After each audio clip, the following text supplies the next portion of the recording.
Good morning, everyone. Morning. Good morning, earlier morning for some on the West Coast. Indeed. Pulling up with a coffee in hand, hopefully.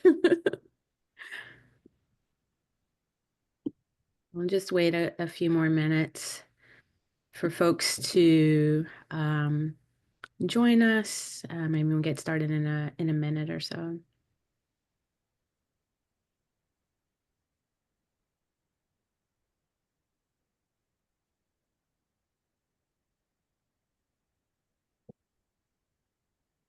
It is early, but this workshop is meant to be participatory in a certain way. So I really do hope that the people on the West Coast have their coffee in hand, because it's not hard work, but some fun questions for you to ponder as we dig into this.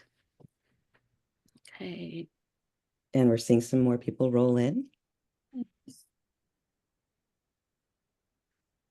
We'll be getting started in just a moment.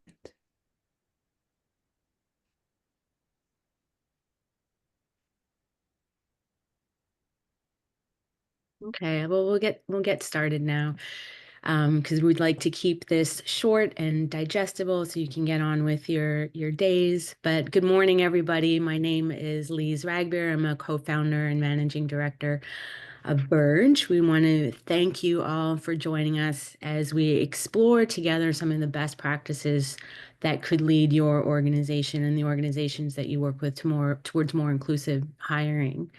A couple of basic notes before we begin. This is being recorded. The session will be available for sharing afterwards. Ola will be monitoring sort of questions as they come through. We do think we'll hope to hold questions for the ends, but if anything seems pressing, we'll weave it into the workshop as we're going through it. A little bit about us, high level about us. VERGE is a recruiting agency and a talent agency that's really dedicated to aligning exceptional organizations with exceptional talent. We are we see this work, this recruitment and placement work, as moving beyond hiring. This is about making sure that the talent that we work with are set up to thrive in the organizations that they work with. So we really do move beyond hiring, but we understand too that hiring is the place where these relationships start. So hiring is sort of gets an extra attention, and extra care is brought to the ways in which we think about hiring. Upstairs for me, in the way the slides are slacked, is Ola Mobolade, who is a co-founder and managing director, also of VERGE. She is based in Brooklyn, New York. Downstairs is Julia V. Hendrickson, another co-founder and managing partner of VERGE. Julia is based in LA, and I'm based here in Montreal. With that, I think we can hop in. Ola and Julia, is there anything I've missed in terms of how we're going to move through today, or no? No, I would just encourage folks, if you want to comment as well, or have conversation in the chat, that's perfectly fine. We want this to be as interactive as you'd like. Okay. So moving on to, let's start with futuring.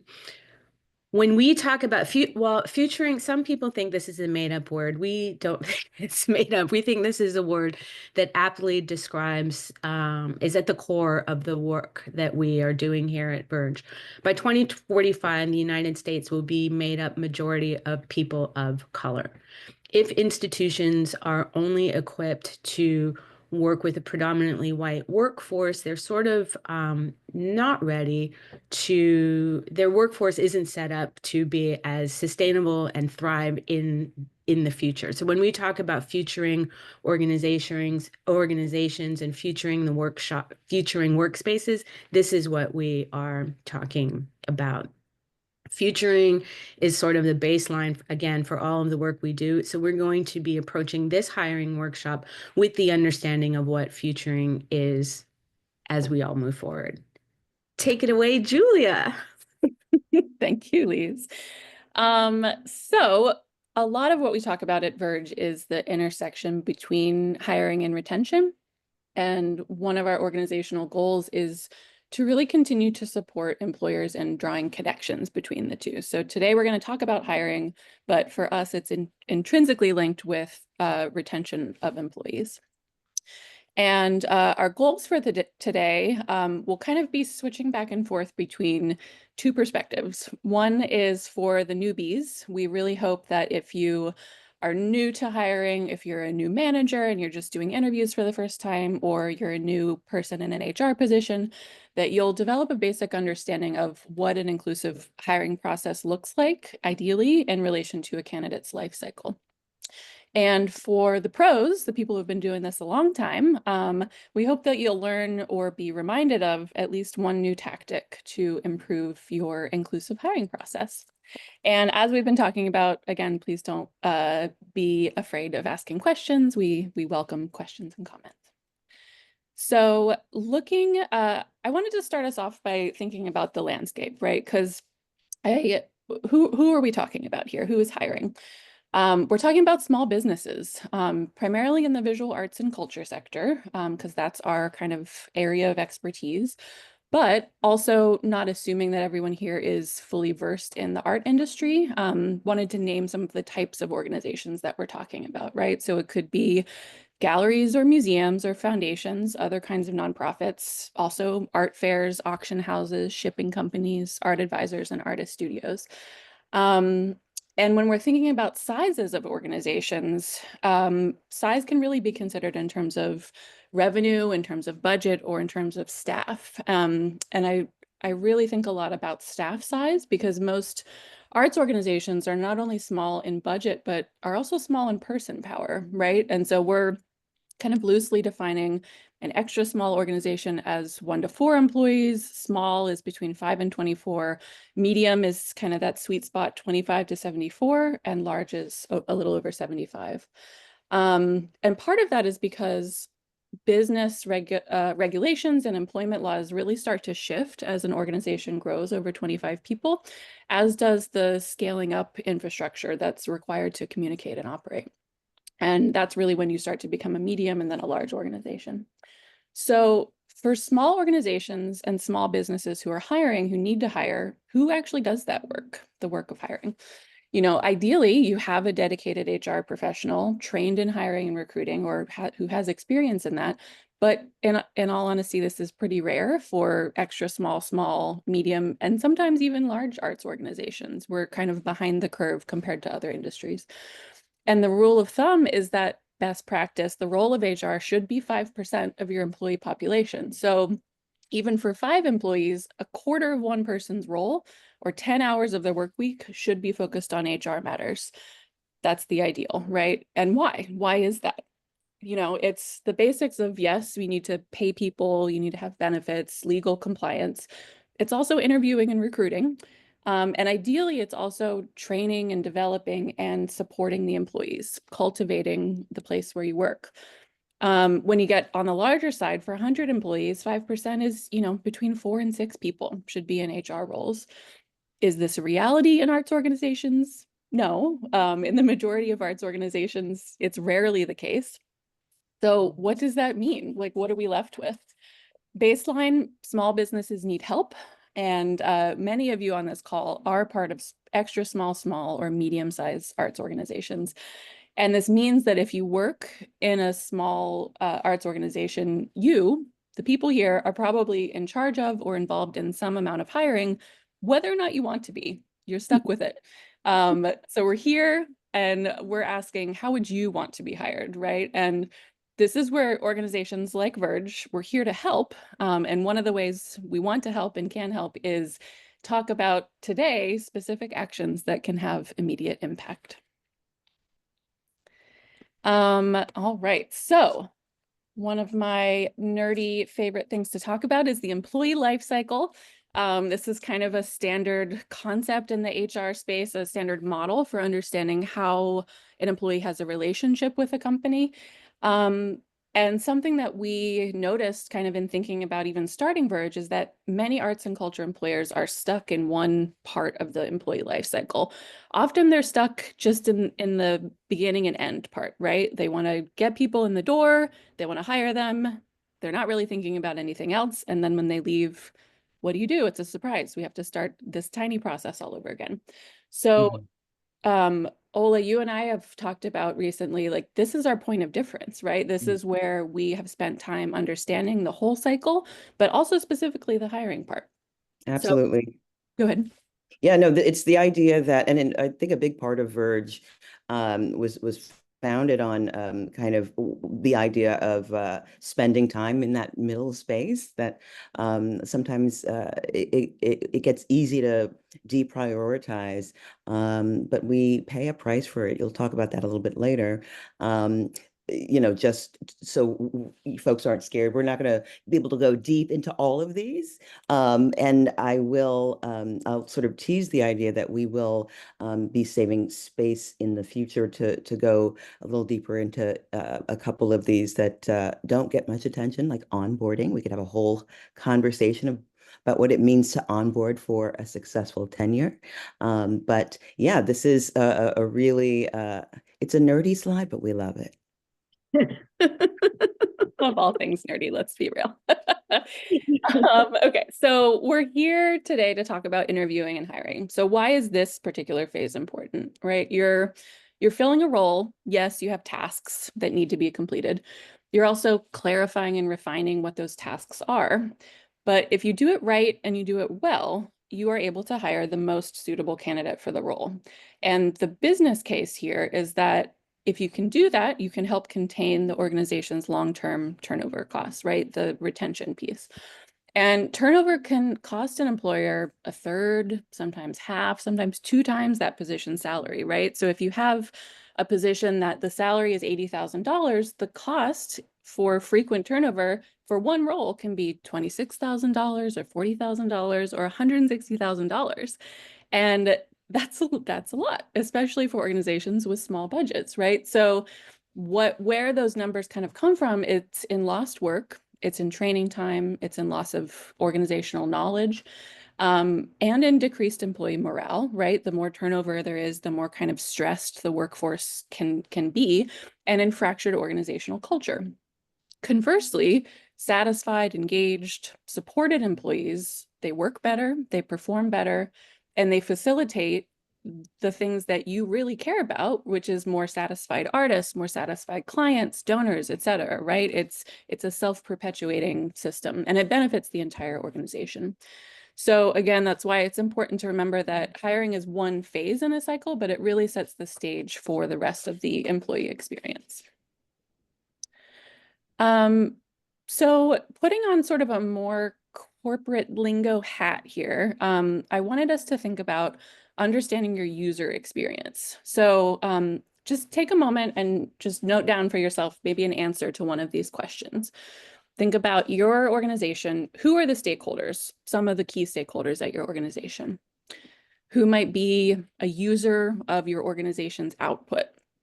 So for a gallery, who might be walking into your space, for a museum, who might be a member, who likely understands and values your organization's brand? Can you name any of those people for yourself? And I'm really using user as kind of interchangeable with customer, with visitor, with audience member. And these are some examples, right?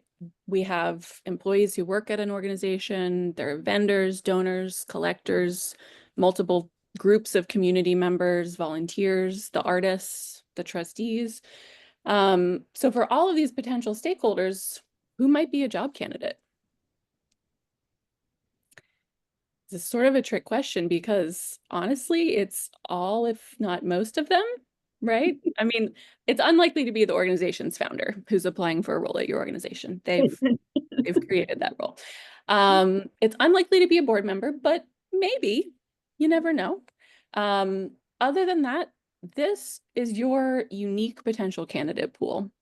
It's the stakeholders who understand and value your organization's brand. And all of your candidates ideally should be considered to be users or customers or stakeholders of your organization. And we're really emphasizing this point because that's not a way that we typically think about job candidates. But we're really encouraging you to think about them as part of the employee life cycle, as in the employee life cycle starts even before you start hiring. And candidates can play future roles in support of or detracting from your organization's success. So a job candidate can start off being an audience member.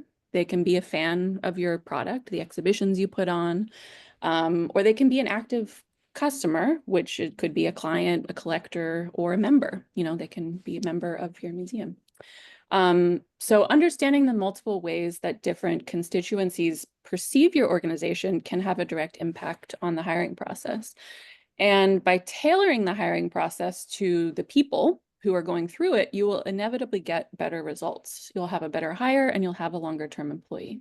Yeah. And I think it's worth mentioning that when we think about the idea of candidates as fluid through some of these other sort of stakeholder roles, we have a marketing opportunity, don't we? Right. So it's a chance to really hone that talk track about the organization. What's your elevator pitch? What do you value? Not just because, you know, if they don't end up working for you, they very well may end up in the organization's ecosystem in another way. But yeah, it absolutely gives folks who are hiring managers and others a chance to get sharp about the way you talk about who you are and your role in the industry. So something that we should think about. Yeah, thanks, Ola. Yeah, and again, rather than thinking about a candidate as someone you are getting something out of, which you are, like, you know, you're looking to hire someone, there's an exchange there, they're going to be providing work for you. Also consider that as users or customers, they're also giving something to you, right? They're giving you reputation, they're giving you information, they're giving you future other customers, right? They can refer you if they have a positive experience. So, okay, we've talked about and established that job candidates are part of your audience or audiences. So throughout the hiring process, what do you want your candidate's experience to be? And this is sort of a tongue-in-cheek graphic, but ideally you want it to be good, right? You don't want them to have a bad experience. You don't want the frowny face, the red frowny face of anger. But what would it be ideally?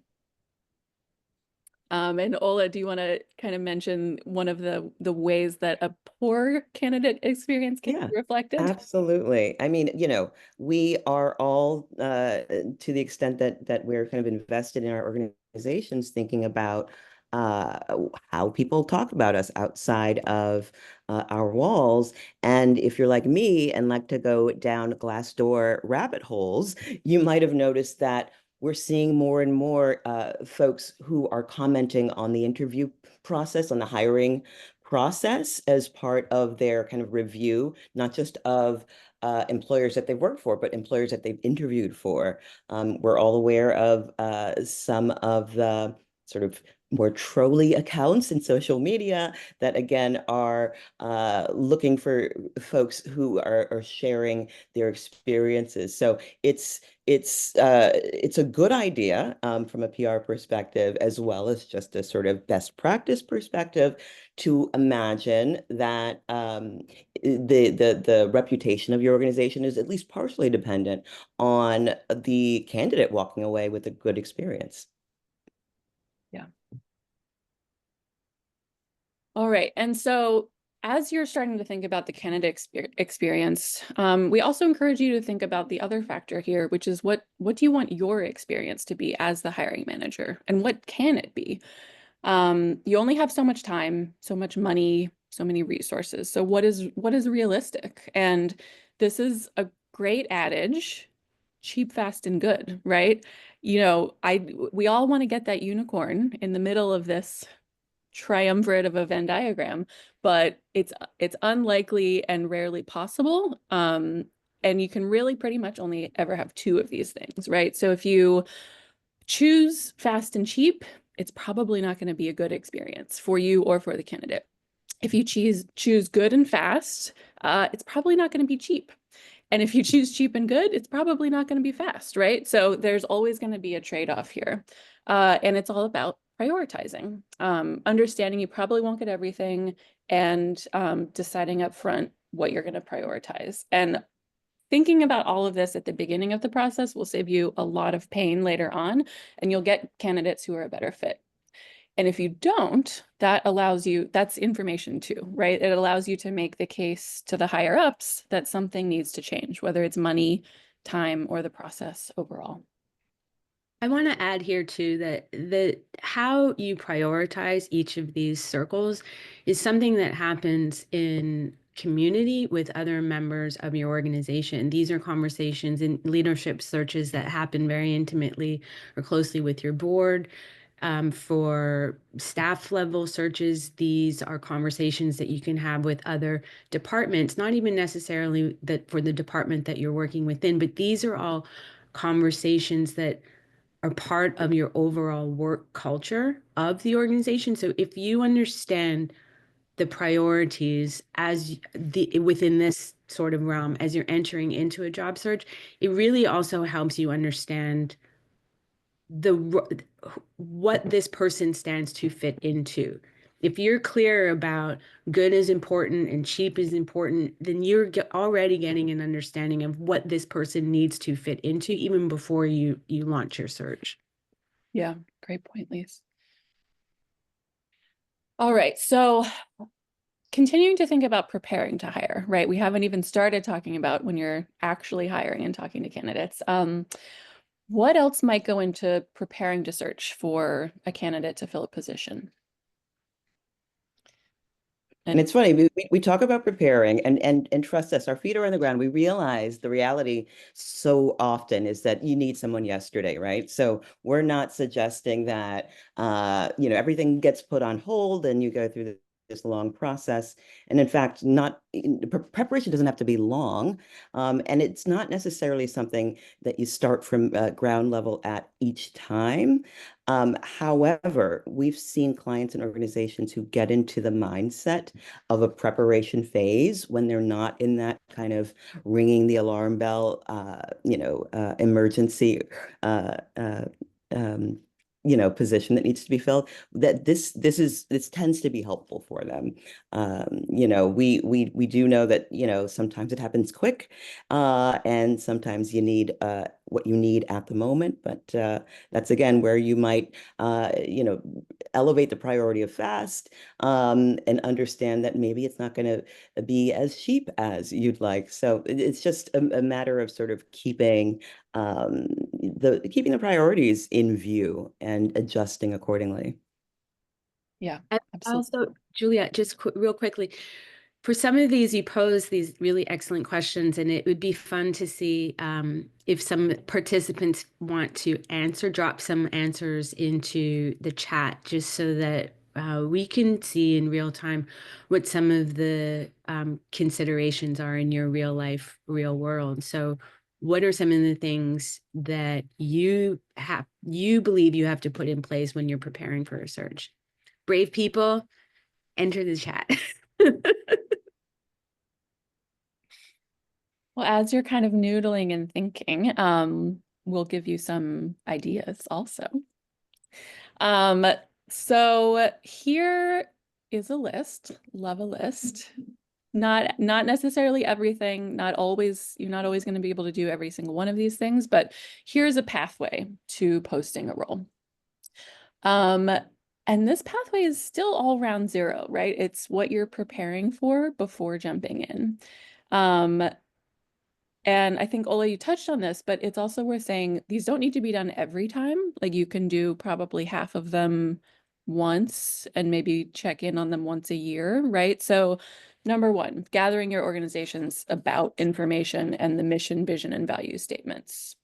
Those are usually fairly set, right? Number two, gather your organization's compensation philosophy and employee benefits. if you don't have a compensation philosophy, it's a great opportunity to have a conversation about that.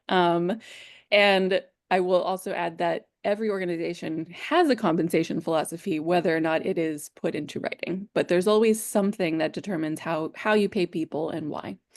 And a benefit summary. Candidates want to know what your organization's benefits are. And I will say with Verge, one of the things that we sometimes help clients with is understanding or framing the appropriate range. Sometimes, especially for you pros, you know what it should be, you know what it can be. You have a clear sense of what is movable.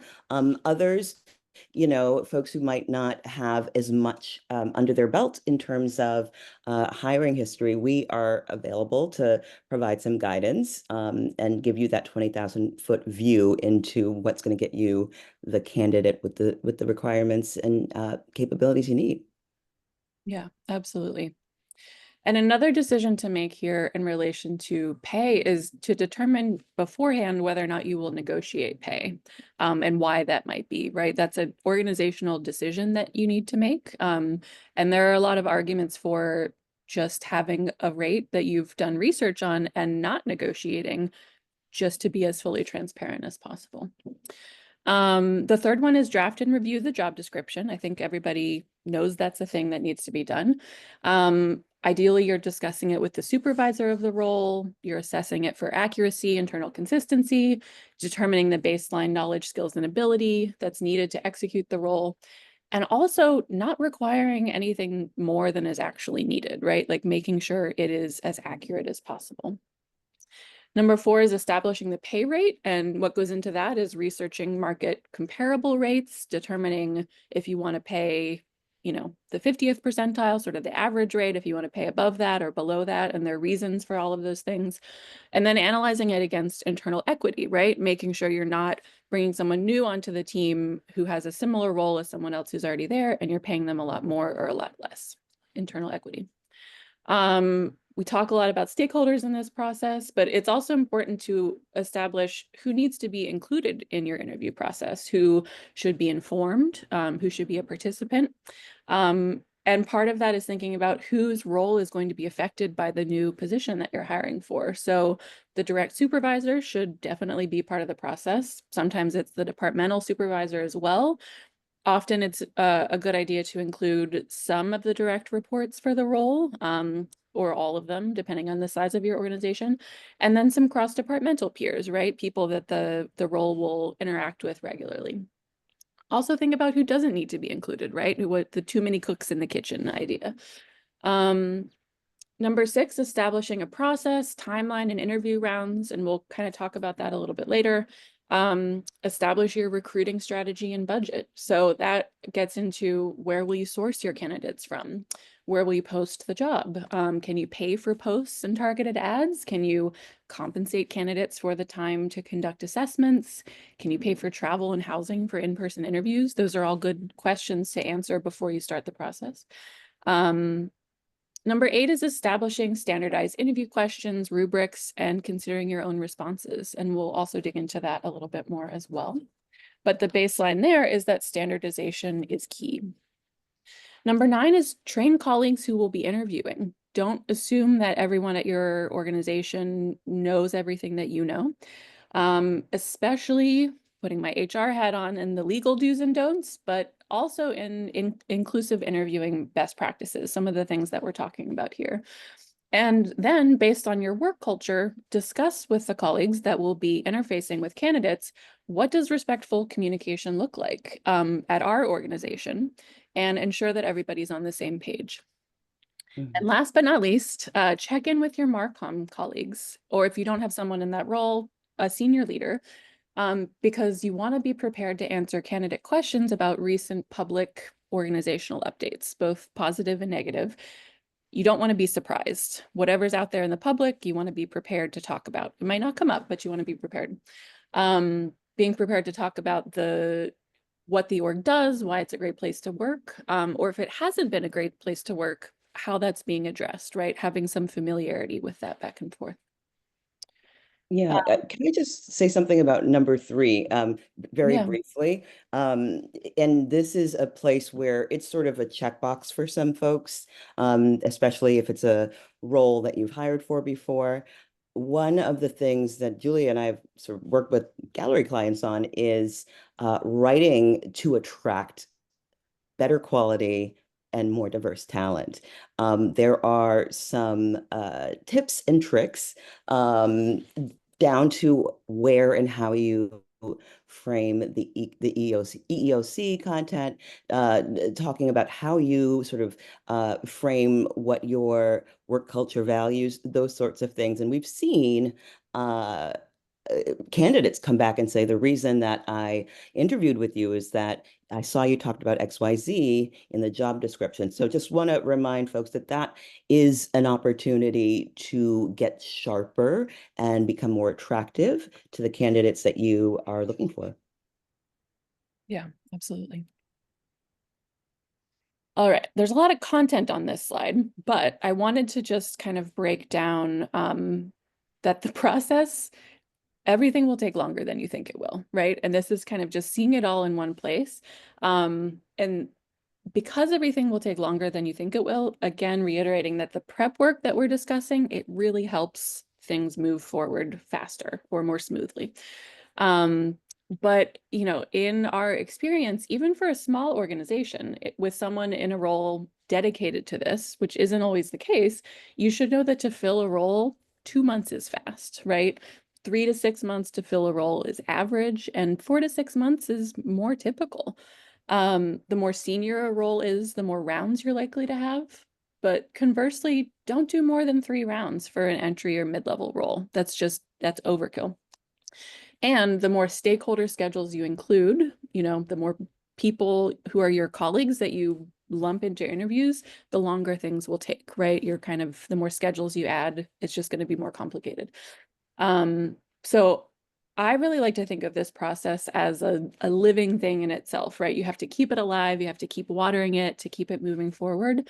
And there are elements you can control and elements you can't. So prepare for the ones you can and be flexible otherwise.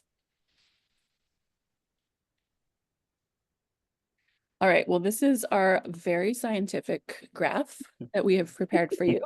But it gets back to the cheap, fast, and good adage, right? So if you're moving too fast, you're going to skip over steps. You're going to rush. You might not notice everything, and you might actually drive the right candidates away.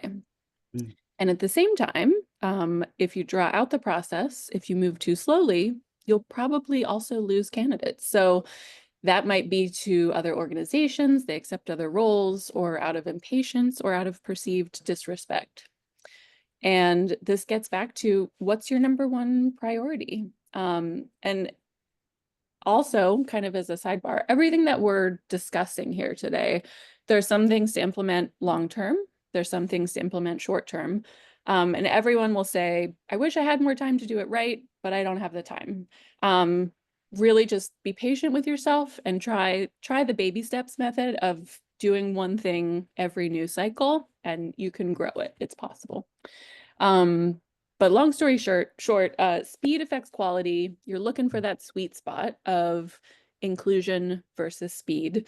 And all of this goes back to the high turnover question. So if candidates and you don't have a great understanding of the role, candidates might realize it's not for them midway through the process, and premature attrition is an effect.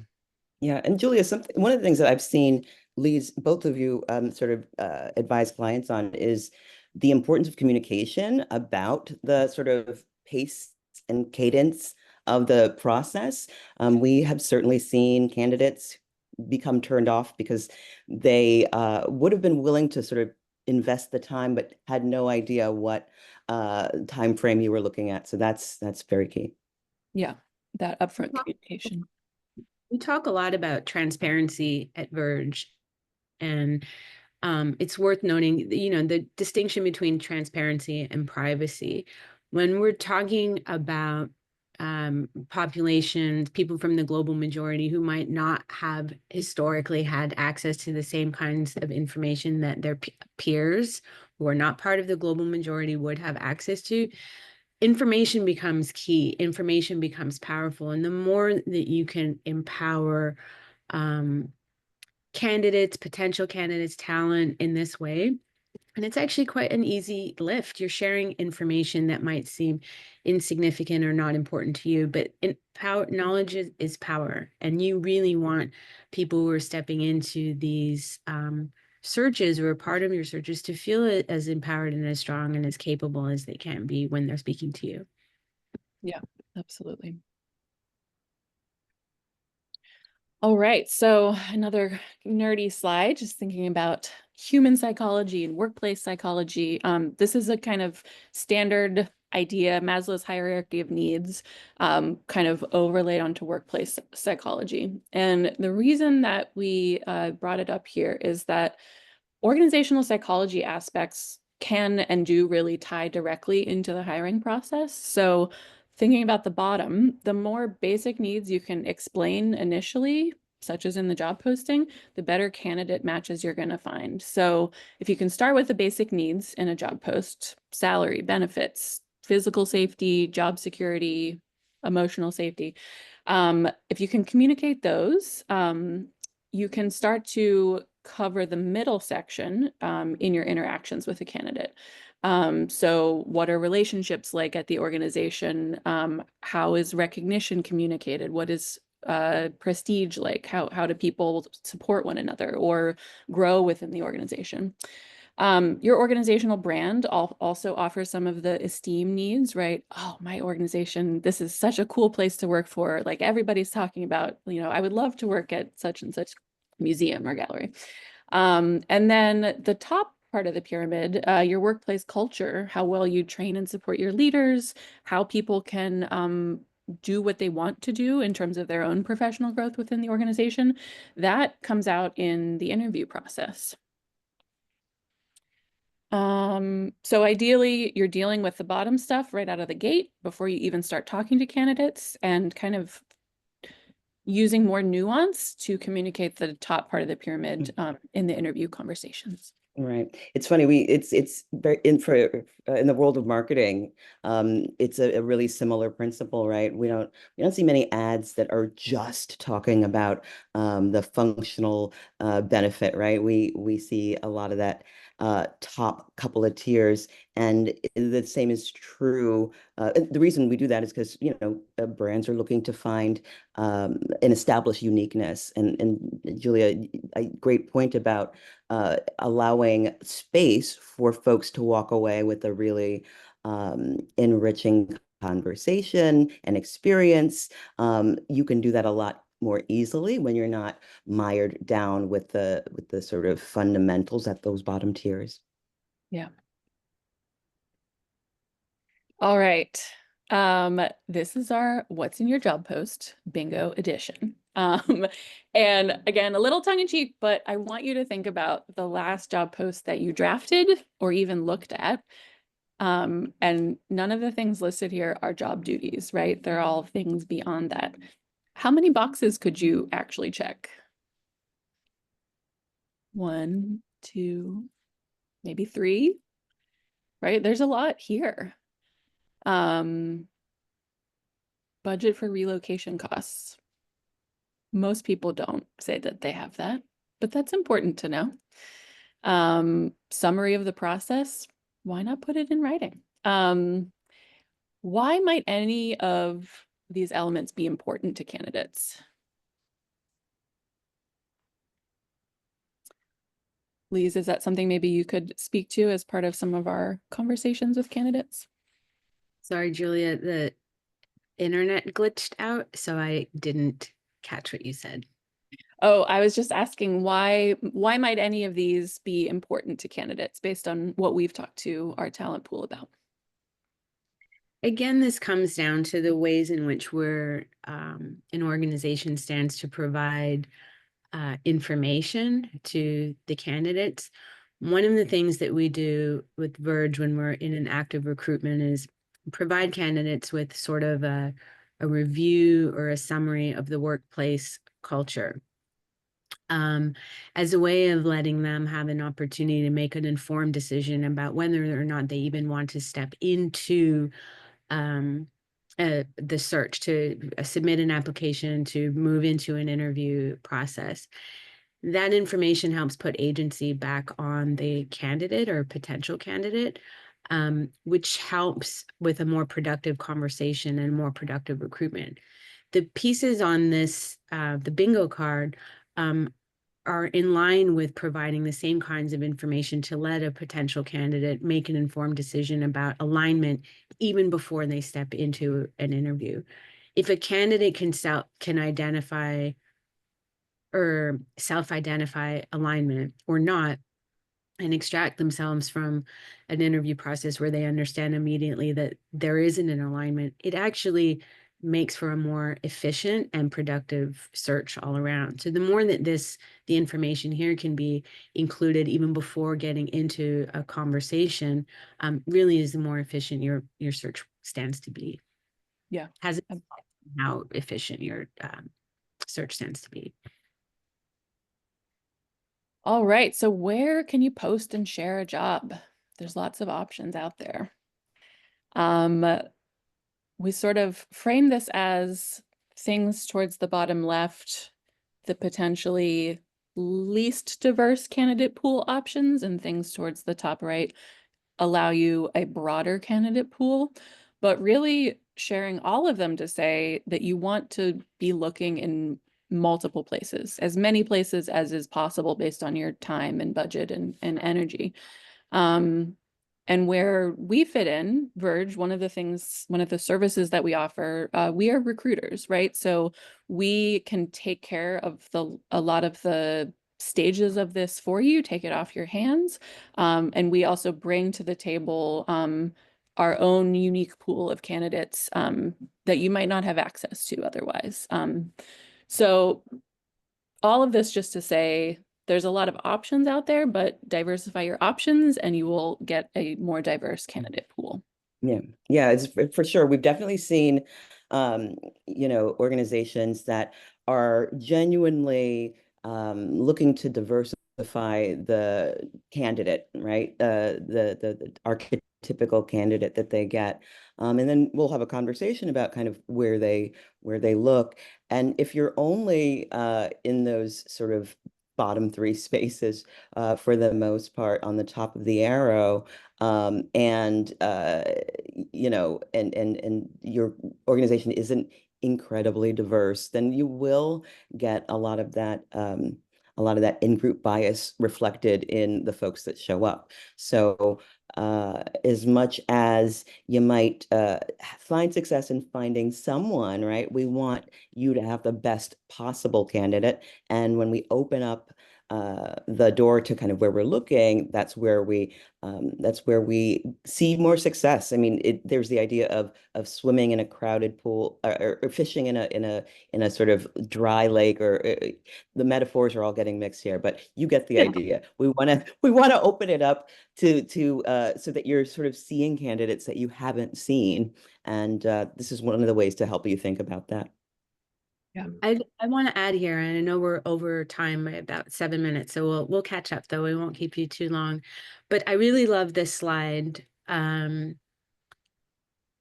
because it shows the ways that they sort of these circles as it sort of radiates out. And what we do at Verge is really try to collapse the circles.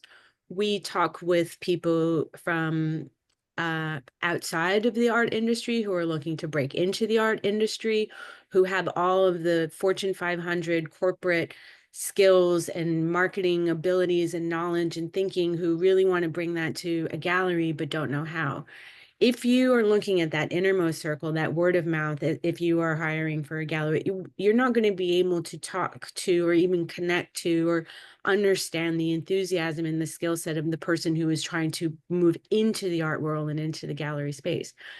Verge as a hub sort of brings all of these, I'm looking at the arrow going like this, but it sort of collapses all of those into one network and one pool, which we feel is really valuable as we talk about not even just diversifying, but expanding the the talent, expanding the ways in which we consider talent, expanding the ways in which talented individuals are welcomed into the art world. This isn't only about diversifying talent. This is about having a more expansive conversation, a more expansive understanding of who those people are and what they stand to bring to your organization. There's a question in the Q&A that Julia, maybe you can answer. The ARCS, it's kind of hard to read. What does the acronym stand for? Oh, it's the Association of Registrars and Collections Specialists. Got it. And there are a lot more kind of membership orgs and identity specific orgs out there. Just picked a handful for each. But happy to talk about that more offline if people are interested. All right, so we can't forget that in this whole process, it's also important to remember the legal aspects, right? And one of the ways, or sort of the areas that people who are interviewing candidates often forget to think about being cautious as interviewers is, you know, it's a natural human thing to just make conversation, sort of getting to know you questions as you would at a coffee shop or over drinks casually, but interviews are their own sort of unique space where you can't ask personal questions, right? So it's easy to just make conversation, like the classic, where are you from? But in reality, that the answer to that question should not matter at all to the work experience that a candidate has to do a job. And in fact, that is illegal to ask that question. So it can be scary to hear that's an illegal thing, right? No, none of us wants to break laws, presumably. So give yourself a little grace, but also know that asking questions like that, questions about someone's identity, can also have a detrimental effect on the candidate themselves, right? It can bring up other things that have happened to them in the past. It can just make them feel a certain way, and you just want to avoid it if at all possible. Mm-hmm. It can be as innocent as, oh, that's an interesting name. Where is it from? And, you know, again, as someone that's a member of the global majority, there is context that we bring to the interactions, right? So we are talking about the difference between intention and impact. Of course, you don't intend to spotlight someone's cultural identity, but the impact might be different than you intended. So that's why we suggest taking caution. Yeah. All right, so you've gotten to the place where you've posted a job, you're starting to review applications. So these are just kind of 3 prompts to think about. Staying open-minded about, I would say, so beyond a snap judgment. What would you think of typically when you see a resume gap, right? There's kind of a period of time between one job and another. I'll answer the maybe snap judgment, and maybe Ola and Lise, you can chime in on what other things it could be. So if I'm being very critical, it could mean, you know, the candidate isn't able to maintain steady employment, right? That's sort of a snap judgment. What else could that mean? Yeah, I mean, it could mean that they've taken are we talking about a gap specifically? Yeah. Yeah, they've taken time to explore other interests. They've taken time to invest in their families. It could be that they've had their run at some freelance or passion project. There are a number of things we could assume if we went down the path of assuming. Yeah, exactly. Just in the interest of time, I'm going to skip the other 2, but happy to talk about those offline if y'all want to. All right, so we're jumping into interviewing considerations, right? You've started the interview process, but still just before, this is the preliminary stage. So thinking about, and we've talked about this, but as much advance information as you can offer to the candidate, that is really important. So at this stage, talking about what's the interview process, what's the timeline, who's going to be attending the interview, right? Who else are they going to be talking to? What are those people's roles, right? That's important to know in the sort of organizational chart. At all stages of the process, being upfront about you as the employer asking about accommodations, needs that the candidate might have, not making them ask or disclose as much as possible. And that could be reviewing questions in advance, the interview questions in advance. That's also a good practice just to put into place for everyone. That's not a sort of historically workplace traditional thing, but that is something for neurodivergent candidates that is actually best practice across the board. Offering closed captioning in your Zooms, offering rest breaks, right? Some folks need a break. So just prompting that conversation is important. And also reflecting on your own potential biases in relation to each candidate. So are they similar or different from you, an identity or experience? Might that inform your unconscious affinity to or caution towards them? And knowing this, how can you stay open to learning more?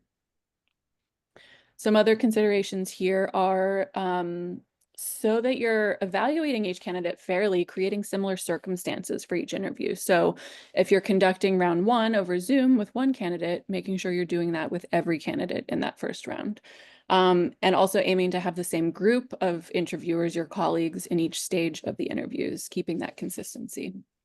Make sure you're rereading the candidate's application in advance of the interview and noting down specific items of interest and questions that come up for you.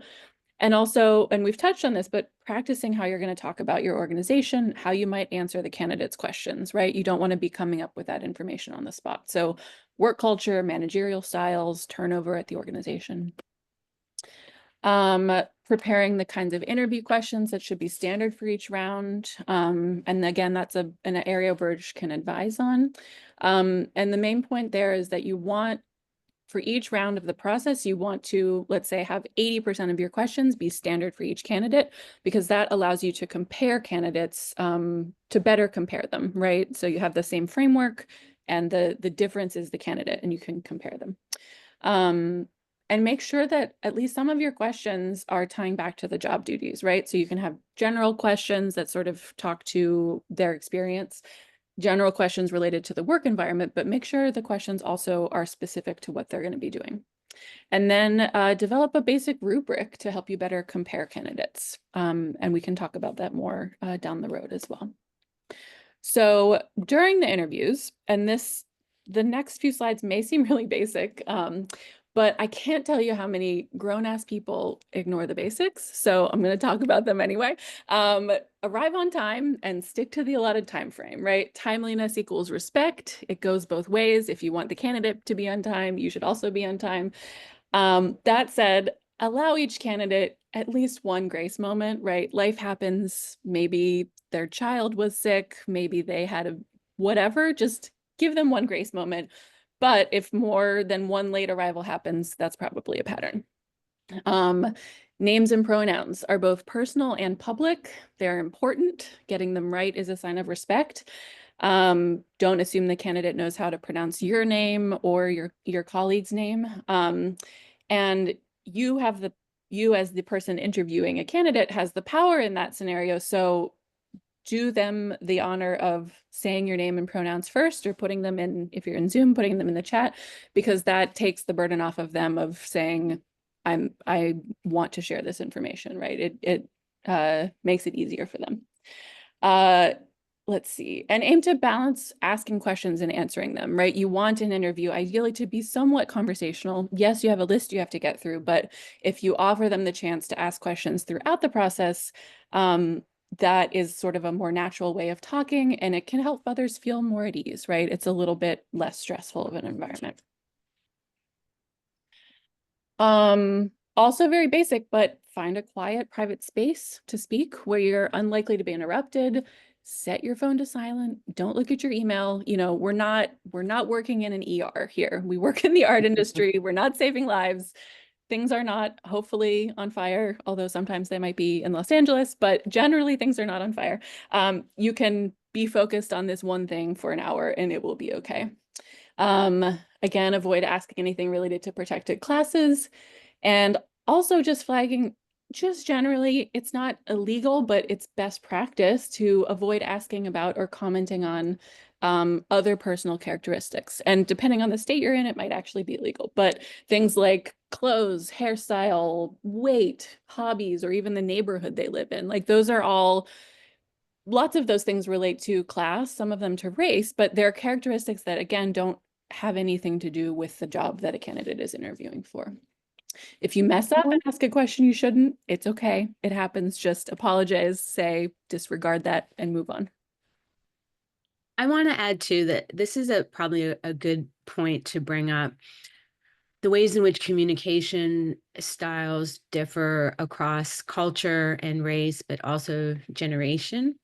And we talk a lot about sort of intergenerational communication with our clients and the talent that we work with. Because what might seem like an innocuous question about, oh, I like your shoes, from someone, say, from my generation, Gen X, to someone it might land different from somebody who's in Gen Z.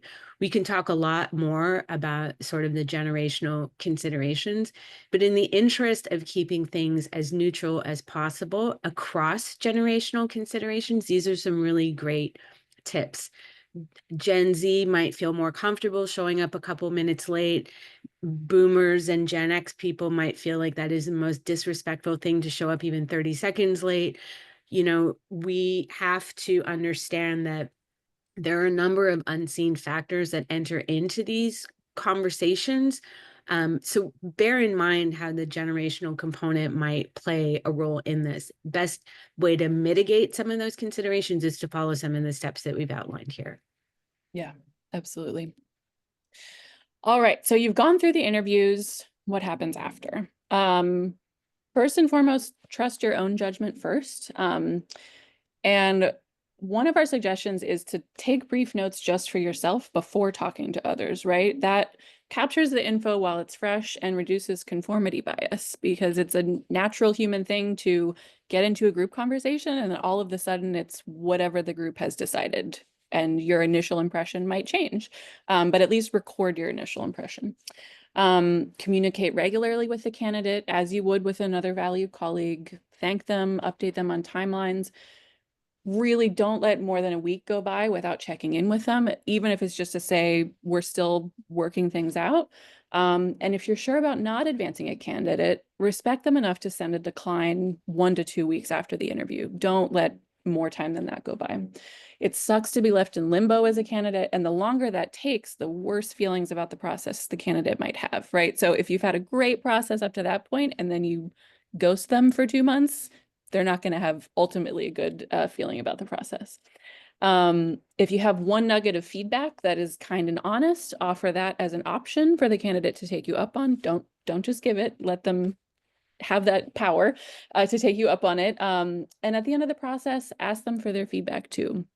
And in all of this, remember, again, going back to the stakeholders and users, the candidate as a user, a candidate you reject for one role, if they've had a good experience of the process and you think that they're an interesting candidate for your organization, they could return as the perfect candidate for another role, right? So you've invested time in this person that you need to invest less time in if you put them into another interview process.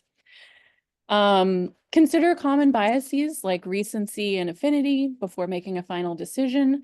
Make yourself available for questions. Allow the candidate time to make a big decision about their next step in their life. And then once a candidate has accepted the job and you've kind of concluded the process, debrief with your colleagues that participated in it. What was it like for them? And reflect on what you learned. Did you gather data? Did you stick to your plan? Are there things you would change for next time? Those are all important things. Julia, can you just briefly explain recency and affinity? Yes, absolutely. So recency bias is we tend to prefer or remember candidates we spoke to more recently. Candidates towards the end of the process, we're comparing them to everybody else that came before. And affinity bias is we tend to prefer candidates who are most like us, right? Is that the best thing for your organization? Maybe, but maybe not. At least be cognizant of it. So we got 2 minutes before the end of the hour. Too long, didn't read. Treat candidates the way you want to be treated, right? It's a two-way street. This whole process is a back and forth. They're interviewing you too. And keep on cycling. Whatever your organizational size, your team, your budget, if you want to talk to us more about this, we can support you and your organization through all stages of the employee life cycle. We love this work. We're here to help. We'll get nerdy with you if you want to. All right. We're happy to stay on a few more minutes for those of you who have questions and want to engage. Otherwise, thank you all for being here. We really appreciate it. Thank you. Thanks, everyone. I'm curious if anyone's sticking around.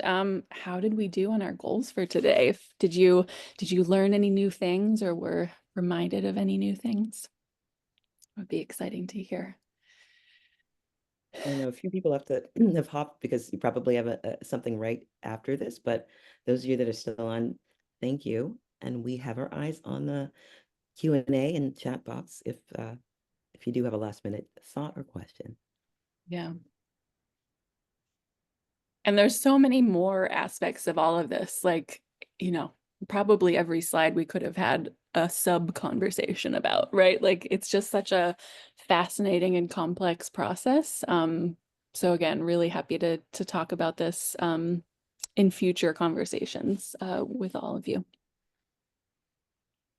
Well, we're right at an hour. It seems like we have some shy participants, so maybe we'll log off for now, but we encourage you all to reach out to us, email us, DM, Instagram, follow us.